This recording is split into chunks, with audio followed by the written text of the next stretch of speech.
Welcome to our YouTube channel, Gideon Simanjuntak dan Amanda Zevanya. Apa kabar semuanya saudara? Kami berdoa dalam keadaan sehat, bahagia, penuh kekuatan, penuh anugerah, penuh dengan mukjizat. Mari sama-sama kita tundukkan kepala, kita mau bersatu di dalam doa.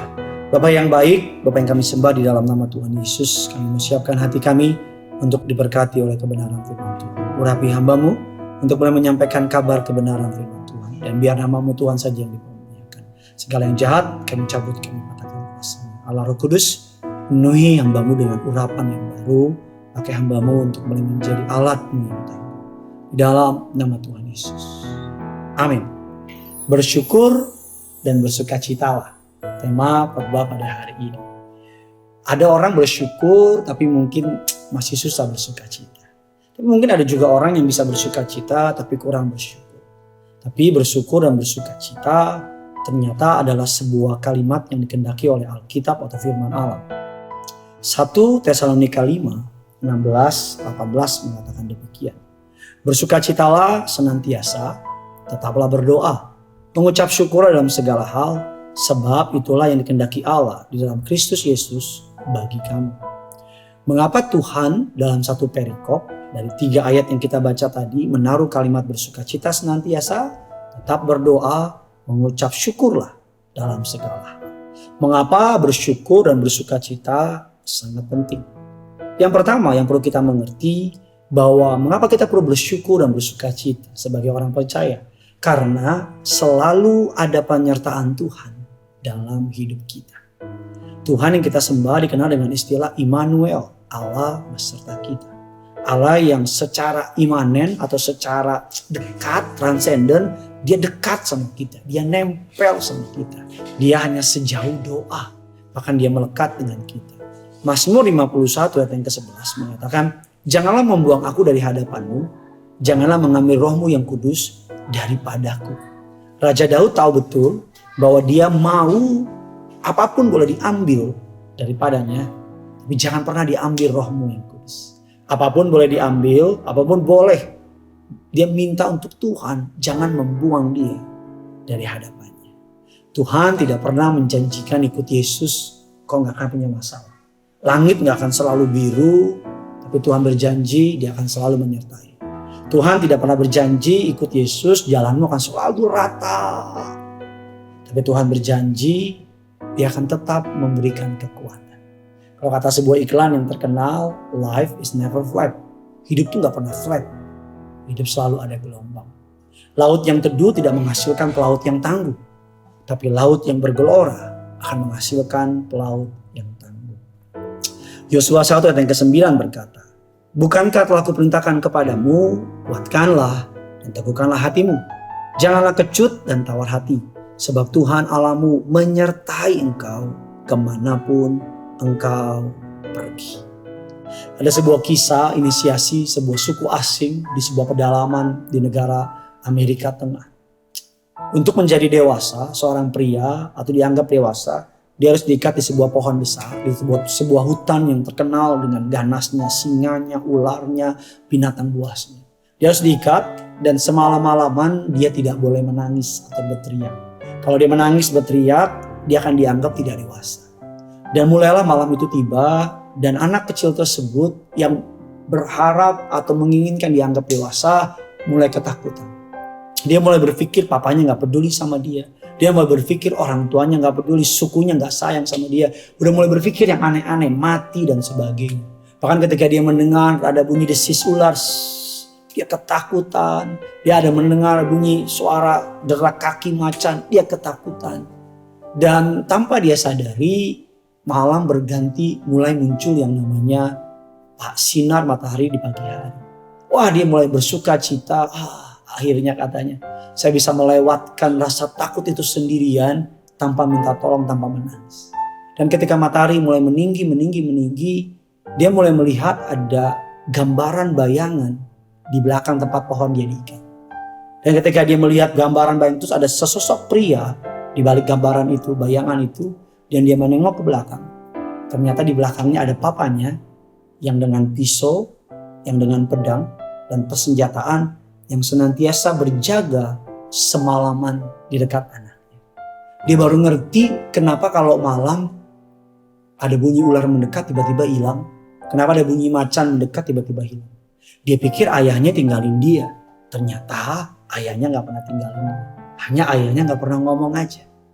Sama seperti guru ketika tengah ujian, guru selalu berdiam. Tapi guru selalu ada di sana. Mungkin Tuhan terasa tidak peduli sama saudara. Mungkin Tuhan kelihatannya gak sayang sama saudara.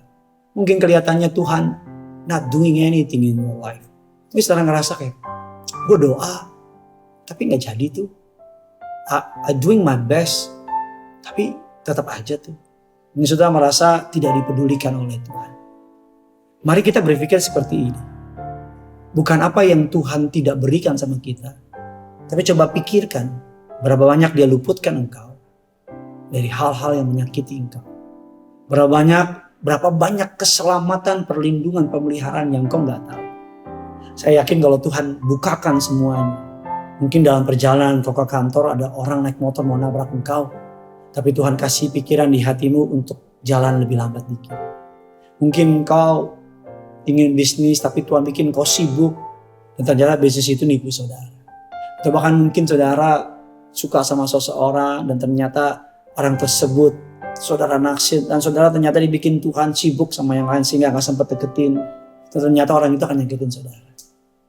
Kalau semua doa atau semua yang kita minta diberikan sama Tuhan, saya yakin kita akan menderita. Kalau semua permintaan anak saya kasih, maka saya yakin gini gak akan jadi anak yang bahagia. Kebahagiaan sesaat, tapi ke depan dia pasti menderita. Kuatkan, teguhkan hatimu. Tuhan menyertai engkau. Mengapa kita perlu, Alkitab katakan, mengapa kita perlu bersyukur dan senantiasa bersukacita? Karena selalu ada tujuan dari penderitaan yang Tuhan izinkan kita lewati. Roma 8:28 kita tahu sekarang bahwa Allah turut bekerja dalam segala sesuatu untuk mendatangkan kebaikan bagi mereka yang mengasihi Dia, yaitu bagi mereka yang terpanggil sesuai dengan rencananya. Penderitaan kita hanya sementara. Sebuah kutipan yang menarik, I am thankful for so many things, but mostly God. Without Him, I have nothing else to be thankful for. Aku mengucap syukur akan banyak hal, tapi yang paling aku mengucap syukur adalah tentang Tuhan. Karena tanpa Tuhan, aku gak akan punya apapun untuk diucapkan sebagai ucapan syukur. Apa sih arti sebenarnya dari bersyukur dan bersukacita? Bersyukur, bersukacita bukan bicara tentang selalu tersenyum, bukan selalu melompat atau menari atau selalu kelihatan girang. Tapi bersyukur, bersukacita memilih jalannya Tuhan ketimbang keputusasaan. Dalam dunia ini kamu akan menderita penganiayaan kata Allah. Tapi kuatkan hatimu, aku telah mengalahkan dunia. Yohanes 16 ayat 33. Kita taat kepada perintah Tuhan dan ketaatan Tuhan tersebut, ketaatan kita kepada Tuhan akan membukakan pintu-pintu berkat. Selamat beraktivitas, selamat jalani hari ini. Dan mulailah dengan bersyukur dan bersukacita. Tulis kolom komentar di bawah apa yang kau syukuri hari ini. Tulis kolom komentar di bawah dan bilang aku mau bersukacita. The joy of the Lord, kata Alkitab, is my strength. Sukacita yang dari Tuhan adalah kekuatan. Selamat mencari berkat, selamat membagi berkat. Karena yang punya surga, praise you Lord.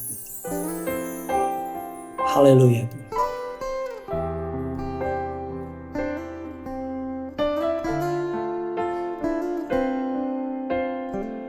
Mari sama-sama kita datang bersama.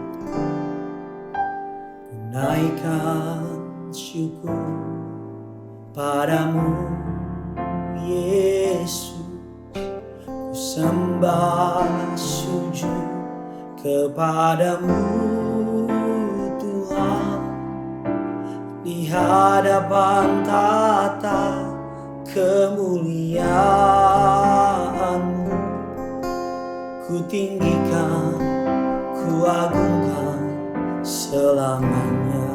Segala puji, segala puji, syukur bagimu.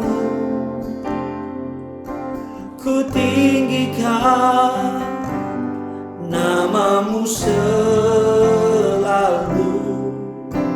kemuliaan hanya bagimu. Terpujilah namamu, segala syukur, segala puji, syukur bagimu. Ditinggikan nama di atas segala nama. Yes, kemuliaan, kemuliaan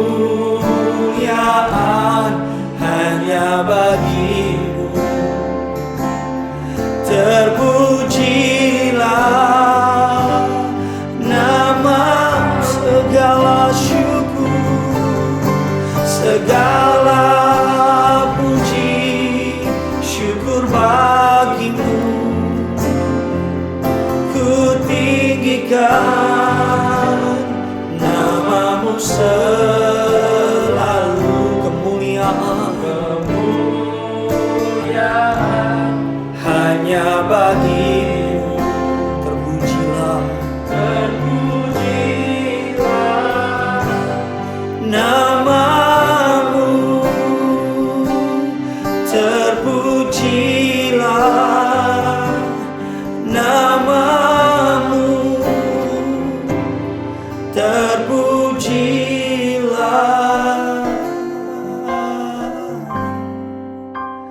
namamu.